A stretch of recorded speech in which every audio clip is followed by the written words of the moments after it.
There used to be a time when video games would be played on a dull black and white screen and all would consist of is a ball bouncing from one side of the wall to the other and nothing more. This game will be called ping pong. However, video games such like these have evolved gradually over time.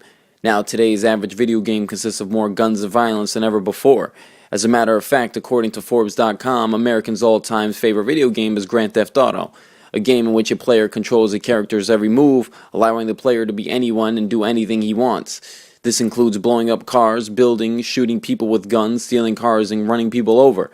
The player is allowed to pretty much do whatever he or she wants, even to go as far as shoot a police officer in the face and stab the remaining of his corpse.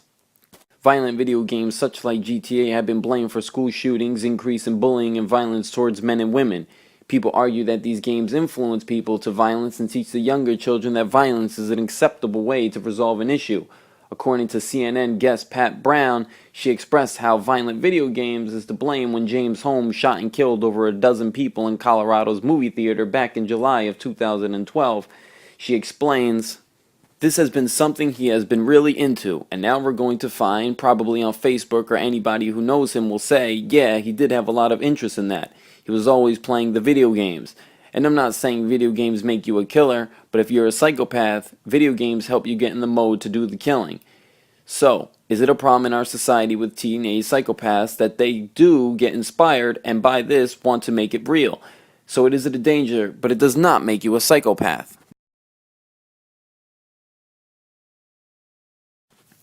Indeed, there can be some justification in Pat's belief, but at the same time, how does society limit the distribution of video games? If the elimination of video games were to be in process, the elimination would have to take place with all and not just the ones who think they are psychopaths.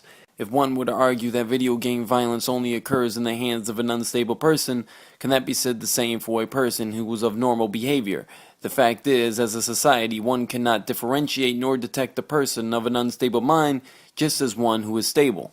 It can always be argued that video games inspire a person to go out and cause violence, but the ones who are truly inspired are, in fact, the ones who are already delusional and have already psychopathic behavior. So in essence, how can one blame video games for violence when he or she is already unstable in society? It is always easy to point the finger at the obvious game that showcases violence, but the fact that people are unstable to begin with should not be overlooked, as this places a bigger toll in the actions of violence far more than the actual video game itself. Others, on the contrary, argue the fact that video games may reduce violence by serving as a substitute and outlet for aggressive and angry feelings. According to Michael D. Gallagher, President and CEO of Entertainment Software Association, he stated, "The myth that video games cause violence behavior is undermined by scientific research and common sense. According to FBI statistics, youth violence has declined in recent years as the computer and video game popularity soared. We do not claim that the increased popularity of video games caused a decline, but the evidence makes a mockery of suggestion that video games cause violent behavior. It can be said that violent video games can be used as a stress tool and to vent to one's feelings when need to let out aggression. Once again, it goes back to the psychology stage where video games fluctuates depending on the person at hand. It can be believed that Michael Gallagher's theory goes as follows. A person who is playing a video game where he or she is stabbing someone's face, so he or she will be less likely to stab someone's face in real life. There is rare justification when it comes to today's mass media. One is always going to be surrounded by media almost like one needs it to survive. The views on today's media are surely taken as a negative rather than a positive by all means. One can argue that it's pure psychology when it comes to video games, while others may not. People will watch sexual movies and make claims that it is the reason that teens are having sexual intercourse sooner than before.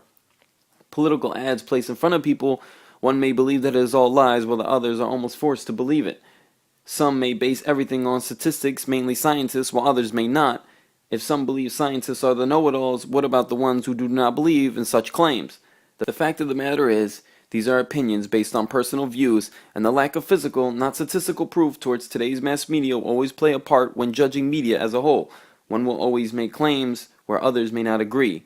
At the end of the day, we are all just human beings.